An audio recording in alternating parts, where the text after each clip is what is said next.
সুপ্রিয় দর্শক, আজকে যে বিষয় নিয়ে আমি ভিডিওটি বানাচ্ছি এটি একটি আইনি বিষয়। সাম্প্রতিক সময়ে জামাতের যেই আইনজীবী শিশির মনির একটি প্রশ্ন উত্থাপিত করেছে। 23 ঘন্টা আগে তার দেওয়া একটি স্ট্যাটাস আমি পড়ছি, সরাসরি আমি প্রসঙ্গে যাচ্ছি। সেটি হচ্ছে যে বৈধতার মূল উৎস 106 অনুচ্ছেদ নয়। বৈধতা বলতে এখানে যে বর্তমানে দখলদার বাহিনী ইউনুস রয়েছে তাদের বৈধতার কথা বলা হচ্ছে। জনগণের ইচ্ছায় চরম বহিঃপ্রকাশই বৈধতার একমাত্র উৎস। এটি বুঝতে না পারলে ভুল করবেন, একদিন অনুশোচনা করবেন, আশা করি ইগো থেকে বের হয়ে আসবেন।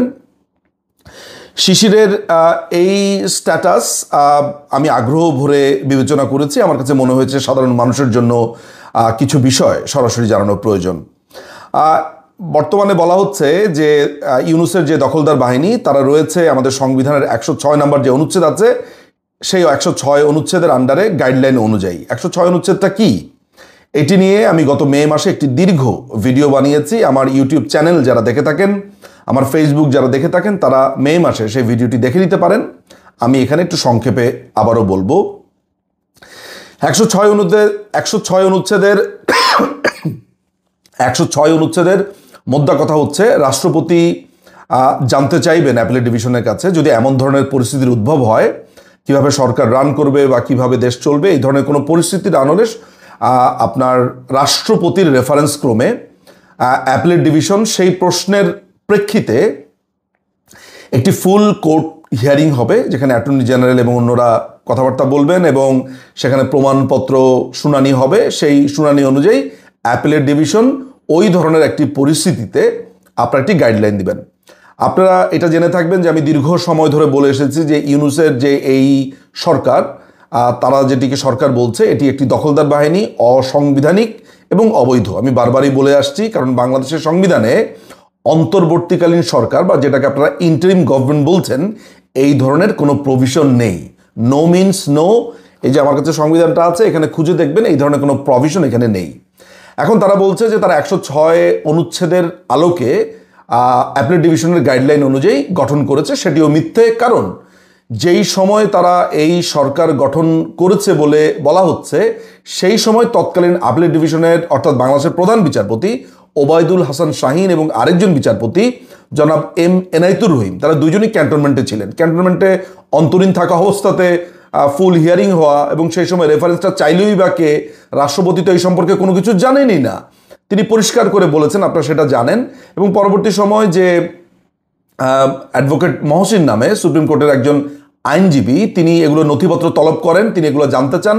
আপনারা খুব ভালো করেই জানেন যে তার নথিপত্র তলব করা কোনো কিছুই অ্যাপিলেট ডিভিশন বা কোর্ট সেগুলো দেখাতে পারেনি। এইটা প্রমাণিত হয়ে গেছে যে 106 অনুচ্ছেদের কথা যেটা বলা হচ্ছে সেটা সম্পূর্ণ রকমের জোচ্চুরি, এইটা সম্পূর্ণ রকমের মিথ্যাচার এবং এই ধরনের কোনো হিয়ারিংও হয়নি এবং অ্যাপিলেট ডিভিশন কোনো ধরনের মতামত দেয়নি এবং এগুলো কোনো ধরনের কোনো কিছুই আপনার আমাদের সামনে আসেনি, আমরা দেখতে পাইনি, এগুলোর কোনো নথিপত্র নেই। ফলে এই পুরো ব্যাপারটা মিথ্যা। ফলে শিশির মনির যেটা দাবি করেছে যে 106 অনুচ্ছেদের বলে যে বৈধতার কথা বলছে ইউনুসরা, সেটা ঠিক নয়। সেটা ঠিক বেঠিকের প্রশ্ন পরে আসবে। 106 অনুচ্ছেদের মোতাবেক কিছু হয়ই নাই, প্রথম কথা হচ্ছে এইটা। এবং আমিও শিশির মনিরকে একটা ব্যাপারে ধন্যবাদ দেই যে শিশির মনিরও স্বীকার করেছে যে 106 অনুচ্ছেদের বলে আসলে কোনো কিছুই হবে না। কিন্তু শিশির মনির যেই অংশটা পরবর্তী সময় বলেছে যে জনগণের চরম অভিপ্রায় অনুযায়ী এই সরকার গঠিত হয়েছে, অর্থাৎ এখানে ও যেটা বলতে চাচ্ছে সেটি সাধারণ মানুষের জন্য আমি বুঝিয়ে বলছি। প্রফেসর হ্যান্স কেলসেন একটি থিওরি দিয়েছিলেন, সেটা হচ্ছে যে কোনো ধরনের রেভলিউশন যদি হয়ে থাকে কোনো বাংলাদেশে বা পৃথিবীর যে কোনো জায়গাতে, বাংলাদেশে বলতে পৃথিবীর যে কোনো জায়গাতে, বা কোনো বিপ্লব হয়ে থাকে, গণ অভ্যুত্থান হয়ে থাকে, এই বিপ্লব বা গণ অভ্যুত্থানের পরবর্তী সময় যে আইনটা হবে সেটাই হচ্ছে মূল আইন, আগেরটা বাতিল হয়ে যাবে। এটি আসলে ও যেটা বলতে চেষ্টা করছে, অর্থাৎ শিশির মনিরের যে স্ট্যাটাসের যেই অংশটা সে এখন আর্গুমেন্ট করছে যে 106 অনুচ্ছেদ বৈধতার মূল উৎস নয়, জনগণের ইচ্ছার চরম বহিঃপ্রকাশই বৈধতার একমাত্র উৎস। ও এই আর্গুমেন্টটা করছে, অর্থাৎ ওর আর আমার দুজনের চিন্তা একই যে 106 কোনোভাবেই, ওর কথা অনুযায়ী যে 106 যদি হয়েও থাকে সেটা বৈধতার উৎস নয়। আমার আর্গুমেন্ট হচ্ছে যে 106 অনুচ্ছেদ বলে কিছু হয়ই নাই, ফলে মূল আলাপটা হচ্ছে 106 অনুচ্ছেদ বাদ। এইবার শিশিরের সাথে আমার পরবর্তী সময়ের যে আর্গুমেন্টটা সেটা হচ্ছে, শিশির বলছে যে এই যে ইউনুস এরা জনগণের চরম অভিপ্রায় অনুযায়ী সরকার গঠন করেছে, অর্থাৎ একটি বিপ্লবী সরকার, একটি গণ অভ্যুত্থানের মাধ্যমে সরকার, এইটাও বলতে চাচ্ছে এইটাই হচ্ছে এই সরকারের বৈধ ভিত্তি। কারণ শিশির বুঝতে পারছে যে ভবিষ্যতে এগুলো নিয়ে আলোচনা হবে, কোর্টে এগুলোর মামলা মোকদ্দমা হবে এবং এরা সম্পূর্ণ রকমের অবৈধ হবে। এদের আন্ডারে যে কোনো ধরনের ইলেকশন, যে কোনো ধরনের এমপি বলেন, যে কোনো ধরনের সিদ্ধান্ত, এগুলো সমস্ত কিছু বাতিল করা হবে। যেটা করা হয়েছিল, মোশতাক যেরকম সরকার গঠন করেছিল সেটাকে অবৈধ বলা হয়েছে, সায়েম যে সরকার গঠন করা হয়েছিল সেটাকে অবৈধ বলা হয়েছে 5th অ্যামেন্ডমেন্টের মাধ্যমে, এবং জিয়াউর রহমান যে সরকার গঠন করেছিল সেটাকে অবৈধ বলা হয়েছে। এবং আপনারা জানেন যে 7th অ্যামেন্ডমেন্টের মাধ্যমেও যে সরকার গঠন করা হয়েছিল এরশাদ, সেটাকেও বাতিল করা হয়েছে এবং 7th অ্যামেন্ডমেন্টের কেস আপনারা জানেন। ফলে শিশির যেহেতু একজন আইনজীবী এবং আমি যথেষ্ট মনে করি যে তার যথেষ্ট বুদ্ধি আছে, ভালো আইনজীবীও হয়তো, ফলে সেই কারণে সে বুঝতে পারছে যে ভবিষ্যতে কি হতে পারে। বাট ও একটা ইন্টারেস্টিং ব্যাপার হচ্ছে, ও একটা ভিত্তি দিতে চাইছে এই সরকারকে। বারবার বলছে যে জনগণের অভিপ্রায়ে এসেছে, অর্থাৎ এইটা একটা সফল বিপ্লব হয়েছে। এই সফল বিপ্লব হলেই যে সরকার সফল বা সরকার ঠিক, এই থিওরিটা প্রফেসর হ্যান্স কেলসেনের। কিন্তু শিশির হয়তো বা জানে না যে এই 5th অ্যামেন্ডমেন্ট কেসেই পরিষ্কারভাবে এই হ্যান্স কেলসেনের যে থিওরিটা, সেই থিওরিটাকে বাতিল করা হয়েছে। সেই বাতিল করার সময় বিচারপতিরা তখন জুলিয়াস স্টোনকে এনেছে, আমি যতদূর মনে করতে পারি সেখানে প্রফেসর লাস্কিকে এনেছে, প্রফেসর লাস্কির থিওরিটা এনেছে, জুলিয়াস স্টোনের থিওরিকে এনেছে এবং আরও কয়েকটা থিওরি এনেছে। সোজা কথা হচ্ছে সেই সময়ের যে 5th অ্যামেন্ডমেন্টের মামলাতে পরিষ্কার করে বলে দিয়েছে যে এই ধরনের কোনো সফল রেভলিউশন এগুলোর মাধ্যমে এই জনগণের অভিপ্রায়ের ধান্দামি করে কোনো সরকার গঠন করা যাবে না। চিন্তা করে দেখেন যে জনগণের অভিপ্রায়, আমার প্রশ্ন হচ্ছে যে এই 5ই আগস্টের ঘটনাতে 20 কোটি জনগণের কত জনগণ চেয়েছে বা রাস্তায় নেমেছে বা তাদের অভিপ্রায়, সেইটা মাপার, নিরূপণ করবার কাঠিটা কি ছিল? যদি আমি শিশিরের কথাটা ধরেও থাকি, সেখানে কতজন এসেছে? বাংলাদেশ আওয়ামী লীগের কোটি কোটি কোটি কোটি ভোটার আছে, কোনো গণভোট হয়েছে? কোনো ধরনের মতামত নেওয়া হয়েছে? কোনো ধরনের এই ধরনের কোনো মেজারমেন্ট নেওয়া হয়েছে যে জনগণের অভিপ্রায়ের কথা বলা হচ্ছে? কিছু জামাতি, কিছু চোর, কিছু জঙ্গি, এদের মতামতে কি জনগণের অভিপ্রায়? তাহলে আমরা কি ভেসে এসেছি? বাংলাদেশ আওয়ামী লীগের 3-4 কোটি ভোটার আছে, তারপরে বাংলাদেশ আওয়ামী লীগের না, এরকম অন্যান্য অনেক মানুষ আছে যাদের সিদ্ধান্ত তারা নির্বাচন কেন্দ্রিক নেয়, সবসময় একই থাকে না। সোজা কথা হচ্ছে যে বাংলাদেশের মানুষের এই মতামত কিভাবে নিরূপিত হয়েছে? কিছু মানুষকে গণভবনে দেখা গেছে, কিছু মানুষকে রাস্তাতে দেখা গেছে। এটার উপরে ভিত্তি করে আমার কাছে তথ্য আছে 92,000 লোক ঢাকায় ঢুকেছে। তো এই 92,000 লোকের কথা বাদ দিলাম, ধরা যাক 5 লক্ষ লোক ঢুকেছে। 20 কোটি মানুষের মধ্যে যদি 5 লক্ষ না 10 লক্ষও থাকে, সেটা কত % অংশ? সেটা কি জনগণের মতামত? মানুষ ভয়ে সেনাবাহিনী বিট্রে করেছে, সেটার ভয়ে মানুষ রাস্তাতে নামেনি, তাহলে তো আরেক অংশেরও অভিপ্রায় দেখা যেত। সুতরাং ও যে বলছে জনগণের চরম অভিপ্রায়, এটা প্রথমত 5th অ্যামেন্ডমেন্টের মাধ্যমে বিচারপতিরা শুরুতেই বাতিল করে দিয়েছে। আসমা জিলানি কেসটা ভালো করে পড়ে নেবেন, আইনের ছাত্রদেরকে বলছি। আসমা জিলানি কেসের আলোচনাও এই 5th অ্যামেন্ডমেন্ট কেসে হয়েছে, যেখানে বলা হয়েছে যে এই ধরনের মার্শাল ল, টার্শাল ল, জনগণের অভিপ্রায়, এগুলো কোনো কিছুই আমলে আনা হবে না। এখন কথা হচ্ছে যে হ্যান্স কেলসেন কে? হ্যান্স কেলসেন যা বলবে সেটা কি বাংলাদেশের আইন হবে? হ্যান্স কেলসেন নিজে তার একটি আর্টিকেলে পরিষ্কার করে 1964 বা 65-এর একটি আর্টিকেলে পরিষ্কার করে বলেছে যে আমি একটি থিওরি দিয়েছি, এইটা বিচারপতিরা মানবে এটা তো আমি বলি নেই, এটা আমার একটা থিওরি। তখন জুলিয়াস স্টোনের সাথে তার ব্যাপকভাবে তর্ক বিতর্ক হয়। 1964 একটা বইও বের করেন জুলিয়াস স্টোন, সেখানে পরিষ্কারভাবে বলা হয়েছে পরবর্তী সময়ে হ্যান্স কেলসেন তার আর্টিকেলে বলেছে যে না, আমি একটা থিওরি দিয়েছি যে সফল বিপ্লব হলে, সফল বিপ্লবের ফলে যেই নতুন কনস্টিটিউশন বা আইন হবে সেটাই প্রধান আইন, আগেরটা বাতিল হয়ে যাবে, অর্থাৎ গ্র্যান্ড নর্ম বাতিল হয়ে যাবে, রাষ্ট্রের গ্র্যান্ড নর্মটাই বাতিল হয়ে যাবে। গ্র্যান্ড নর্মটা কি? যেই ঘটনার মাধ্যমে বাংলাদেশ বা একটি রাষ্ট্রের আইন উচ্চারিত হয়। তো বাংলাদেশ রাষ্ট্রের গ্র্যান্ড নর্মটা কি? বাংলাদেশ রাষ্ট্রের গ্র্যান্ড নর্ম হচ্ছে মুক্তিযুদ্ধ। তো মুক্তিযুদ্ধ বাতিল হয়ে যাবে নতুন কোনো রেভলিউশন হলে? এটা হচ্ছে হ্যান্স কেলসেনের কথা। হ্যান্স কেলসেনের কথা খারিজ করে দিয়েছে, আমি বলেছি যে প্রফেসর লাস্কি, জুলিয়াস স্টোন এদের আলোচনাও করেছে। এমনকি হ্যান্স কেলসেন, যেটা মাত্র বললাম, যে হ্যান্স কেলসেন নিজের আলোচনাতে বলেছে যে আমি যেই থিওরিটা দিয়েছি এই থিওরি মানতে হবে কেন? এইটা এক এক জায়গাতে এক একভাবে বিচারপতিরা বিবেচনা করবে। আমি শুধুমাত্র থিওরি দিয়েছি।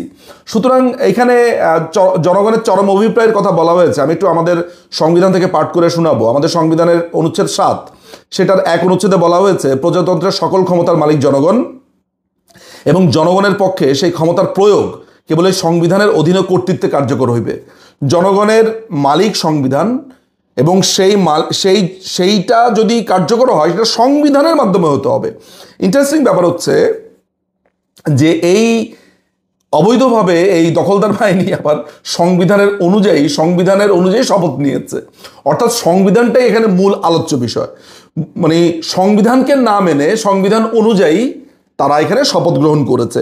এই 7 অনুচ্ছেদের 2 পরিষ্কারভাবে বলা হয়েছে, মনোযোগ দিয়ে শুনবেন কথাগুলা, জনগণের অভিপ্রায়ের পরম অভিব্যক্তি রূপে এই সংবিধান প্রজাতন্ত্রের সর্বোচ্চ আইন, এবং অন্য আইন যদি এই সংবিধানের সহিত অসামঞ্জস্য হয়, তাহা হইলে এই আইনের যতখানি অসামঞ্জস্যপূর্ণ ততখানি বাতিল হইবে। কথা খুবই ক্লিয়ার। এবং আরো জেনে রাখেন যে পরিষ্কারভাবে বলা হয়েছে, যে এখানে পরিষ্কার করে বলে দেওয়া হয়েছে যে এই সংবিধানের কোনো বিধানের প্রতি নাগরিকের আস্থা, বিশ্বাস বা প্রত্যয় পরাহত করিলে কিংবা উহা করিবার জন্য উদ্যোগ গ্রহণ বা ষড়যন্ত্র করিলে তাহার এই কার্য রাষ্ট্রদ্রোহিতা হইবে এবং ওই ব্যক্তি রাষ্ট্রদ্রোহিতার অপরাধে দোষী হইবে। 7 যে ক আছে, কর আবার উপ অনুচ্ছেদ আছে, কর আবার খ আছে, আবার ওই 1 আবার 2 আছে। অর্থাৎ আপনারা সংবিধানের 7 খ 2 আবার কতে আপনারা পড়বেন, কোনো কার্য করিতে সহযোগিতা করিলে, অর্থাৎ কোনো অবৈধভাবে যদি এই যে অবৈধ দখলদার বাহিনী ক্ষমতা দখল করেছে, এদের কোনো কার্য করিতে যারা সহযোগিতা করবে, এরাও বা উস্কানি প্রদান করবে, এরাও কিন্তু রাষ্ট্রদ্রোহিতার অপরাধ করেছে। খতে বলা হচ্ছে কার্য অনুমোদন, মার্জনা, সমর্থন বা অনুসমর্থন করিলে, কেউ যদি সমর্থনও করে এটাও রাষ্ট্রদ্রোহিতা। পরিষ্কার করে বলা আছে 7 খতে কি লেখা আছে, সংবিধানের 142 অনুচ্ছেদে যাহা কিছুই থাকুক না কেন, সেখানে গণভোটের কথা আছে, সংবিধানের প্রস্তাবনা প্রথম ভাগের সকল অনুচ্ছেদ, দ্বিতীয় ভাগের সকল অনুচ্ছেদ, নবম ক ভাগে বর্ণিত অনুচ্ছেদ সমূহের বিধানবলী সাপেক্ষে তৃতীয় ভাগের সকল অনুচ্ছেদ এবং একাদশ ভাগের 150 অনুচ্ছেদ সহ সংবিধানের অন্যান্য মৌলিক কাঠামো সংক্রান্ত অনুচ্ছেদ সমূহের বিধানবলী সংযোজন, পরিবর্তন, প্রতিস্থাপন, রহিতকরণ কিংবা অন্য কোনো পন্থায় সংশোধনের অযোগ্য হইবে। সুতরাং জিনিস কিন্তু একদম লক করা আছে। সংবিধানের কোনো রকমের যদি এই ধরনের কেউ দখল করে, ক্ষমতা দখল করে, অবৈধভাবে ক্ষমতা দখল করে, বলা আছে 7 কতে, এই সংবিধান বা ইহার কোনো অনুচ্ছেদ রদ, রহিত বা বাতিল বা স্থগিত করিলে কিংবা উহা করিবার জন্য উদ্যোগ গ্রহণ বা ষড়যন্ত্র করিলে কিংবা এই সংবিধান বা ইহার কোনো বিধানের প্রতি নাগরিকের আস্থা, বিশ্বাস ও প্রত্যয় পরাহত করিলে কিংবা উহা করিবার জন্য উদ্যোগ গ্রহণ, ষড়যন্ত্র করিলে তাহার এই কার্য রাষ্ট্রদ্রোহিতা হইবে এবং ওই ব্যক্তি রাষ্ট্রদ্রোহিতার অপরাধে দোষী হইবে। আগে আরেকবার বলেছি, এখন আরেকবার পড়ে শোনালাম। সুতরাং পরিষ্কার কথা, যারা বুঝলেন কিংবা যারা বুঝলেন না, আরেকবার সামারি করি। সেটা হচ্ছে যে এই দখলদার বাহিনী বলছে তারা 106 অনুচ্ছেদের বদৌলতে সরকার গঠন করেছে। এটা পুরাটাই ভুয়া। 106 অনুচ্ছেদের বদলে তারা কিছুই করেনি, তারা জালিয়াতি করেছে। 106 অনুচ্ছেদের বদৌলতে এটা করতে গিয়ে সেখানে রাষ্ট্রপতি কোনো রেফারেন্স চায়নি, সেখানে বিচারপতিরা অন্তরীণ ছিল ক্যান্টনমেন্টে, কোনো ফুল হিয়ারিং হয়নি, অর্থাৎ কোনো কিচ্ছুই পালিত হয়নি। সুতরাং 106 শুরুতেই বাদ। এরপরে শিশির মনীষ উত্থাপন করেছে এটা জনগণের অভিপ্রায় রূপে এসেছে। তো জনগণের অভিপ্রায় রূপে আসলে আপনারা আলাদা সংবিধান করতেন, আলাদাভাবে একটা বলতেন যে এটা আমরা আলাদা রাষ্ট্র, বাংলাদেশ 2.0, আমরা আলাদা সংবিধান করলাম। তখন আমরা দেখতাম যে সংবিধান আমরা কেমনে অ্যাপ্লাই করি না করি সেটা আলাদা হিসাব। তা কি করেছেন আপনারা? এই সংবিধানের অনুযায়ী শপথ নিয়েছেন, এই সংবিধানকেই মেনেছেন, এই সংবিধান অনুযায়ী সমস্ত কিছু চলছে। সেনাপ্রধান বলেন, রাষ্ট্রপতি বলেন, সব কিছুই চলছে। সুতরাং এই গোঝামিল কাকে বোঝান? আর শিশির মনির মাঝখান থেকে এখন বলছে 106 অনুচ্ছেদ না, এটা হচ্ছে জনগণের অভিপ্রায়।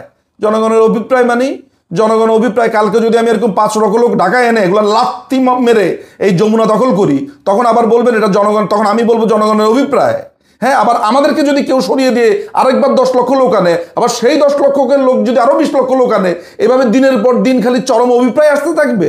মানে বাংলাদেশে যদি কেউ ধরা যাক কালকে আমি 10 লক্ষ লোক নিয়ে যমুনা টমুনা দখল করে আবার আমি রাষ্ট্র ক্ষমতাতে অধিষ্ঠিত হলাম, আবার আমাকে ভাগা দিয়া আরো 20 লক্ষ লোক আসলো, আবার ওই তাকে ভাগা দিয়ে আরো 30 লক্ষ আসলো, আবার তাকে ভাগা দিয়ে আরো 50 লক্ষ আসলো। এইভাবে প্রতি মাসে 5 বার করে যদি জনগণের অভিপ্রায় যাচাই করতে হয়, একটা রাষ্ট্র এইভাবে চলে না। সুতরাং ওই হ্যান্স কেলসনের থিওরি, একজন প্রফেসর মানুষ, তিনি একটা আর্টিকেল লিখেছেন, এই অনুযায়ী রাষ্ট্র চলবে না। এইসব ওকালতি জিনিস বা এই ধরনের উল্টাপাল্টা বুঝ বন্ধ করার জন্য স্বনির্বন্ধ অনুরোধ জানাই। এবং আমি সাধারণ মানুষকে এটা বলছি, পরিষ্কারভাবে বলে দেই, যেটা সাধারণ মানুষ সহজে বুঝবে, এক লাইনে শেষ। ইউনূস যে সরকার গঠন করেছে এটা অবৈধ, অসাংবিধানিক, ও 7-এর ক খ এগুলোতে পড়বে, 7-এর কতেও পড়বে, খতেও পড়বে, অর্থাৎ 7 অনুচ্ছেদ যেটা আছে সেটার আন্ডারে উপ অনুচ্ছেদগুলোতে পড়বে। ও রাষ্ট্রদ্রোহিতার অপরাধ করেছে, যারা ওকে সাহায্য করেছে, যেসব সচিবরা, লোকেরা, ব্যক্তিরা, প্রত্যেককে এই বিচারের কাঠগড়াতে দাঁড় হবে একদিন। এটা হচ্ছে পরিষ্কার কথা, সংবিধান তাই বলেন সর্বোচ্চ শাস্তি মৃত্যুদণ্ড। পরিষ্কার করে জেনে রাখেন। এখন এই ওয়াকারুজ্জামান যা করছে, এরা যা করছে, এরা সহযোগিতা করছে তো এই অবৈধ এই ইন্টারিমকে, যেটা তারা নাম দিয়েছে ইন্টারিম, তাদের প্রত্যেকের বিচারই বাংলাদেশে হতে পারে। আচ্ছা, দ্বিতীয়ত 106 অনুচ্ছেদ এখানে কোনো ধরনের কার্যকর না, কারণ 106 অনুচ্ছেদ অনুযায়ী কিছু হয় নাই। এই ইউনূসের আন্ডারে যদি কোনো ধরনের ইলেকশন হয়, সেই ইলেকশনে যদি সরকার গঠন হয় নতুন করে, সেটাও অবৈধ। বাংলাদেশে এই মুহূর্তে মাননীয় প্রধানমন্ত্রী শেখ হাসিনা, এখনো প্রধানমন্ত্রী শেখ হাসিনা, যে কিছুই বলেন না কেন, শেখ হাসিনা এখন পর্যন্ত প্রধানমন্ত্রী সংবিধান অনুযায়ী। এই সংবিধান চেঞ্জ করা, এই সংবিধানকে পরিমার্জন করা, পরিবর্তন করার কোনো সুযোগই নাই। একমাত্র সুযোগ হচ্ছে মাননীয় প্রধানমন্ত্রী যদি ক্ষমতা হস্তান্তর করে এবং আদালতে যে তত্ত্বাবধায়ক সরকারের প্রসিডিংস চলছে, সেটা যদি তত্ত্বাবধায়ক সরকার ফেরত আসে, মাননীয় প্রধানমন্ত্রী তত্ত্বাবধায়ক সরকারের কাছে ক্ষমতা হস্তান্তর করলে, তখন সেই তত্ত্বাবধায়ক সরকার ইলেকশন করলে, তখন সেটা আপনার একটা ইলেকশন হতে পারে, তখন সেই সরকার ভ্যালিড হতে পারে। সেটা কোন সরকার আসবে সেটা তো আর আমরা এখন বলতে পারি না। ফলে এই হচ্ছে একমাত্র পথ, আদারওয়াইজ যা কিছু হবে সমস্ত কিছু অবৈধ। মোশতাক এখানে এসে বসেছিল, যখন মোশতাক ক্ষমতা দখল করেছে, সে এসে তার ভাষণে দেখবেন বলেছিল যে জনগণের ইচ্ছা অনুযায়ী আমরা এসেছি, আল্লাহর মর্জি মতো এসেছি। আল্লাহকেও ব্যবহার করে ধর্ম অবমাননা করেছে, আর জনগণের কথা ব্যবহার করেছে। জনগণ তাকে ম্যান্ডেট দিয়েছিল, মোশতাককে কবে ম্যান্ডেট দিয়েছিল, কবে ভোট হয়েছিল? সুতরাং এই কারণেই বাতিল হয়ে গিয়েছিল, এবং এই বর্তমানে ইউনূস এইভাবে বাতিল হয়ে যাবে। আমার ধারণা আমার এই ভিডিওটার মাধ্যমে পরিষ্কারভাবে আপনারা বুঝতে পেরেছেন, এই যে জামাতের আইনজীবী মনির, শিশির মনির যা বলেছে, ও আইন না বোঝার ফলে হয়েছে। ছোট মানুষ কি বলতে কি বলে ফেলেছে, আইন তেমন একটা পড়াশোনাও নাই। ও একটু ভালোভাবে, যাতে আমি ওকে অনুরোধ করব, হ্যান্স কেলসন ভালোভাবে পড়বেন, স্টোন পড়বেন, প্রফেসর লাস্কি পড়বেন, ফিফথ অ্যামেন্ডমেন্ট পড়বেন, আসমা জিলানি পড়বেন, অ্যাটলিস্ট এগুলা পড়বেন। Basic structure of the constitution কি, কেশবানন্দ ভারতী কেস পড়বেন, মিনার্ভা মিলস কেসটা পড়বেন। হ্যাঁ, এইসব মামলা টামলা পড়ে একটু বোঝার চেষ্টা করবেন যে কোথায় আছেন। আন্তাজি পাবলিককে এইভাবে বিভ্রান্ত করবার কোনো কারণ আমি অন্তত পক্ষে দেখি না। অনেক ধন্যবাদ।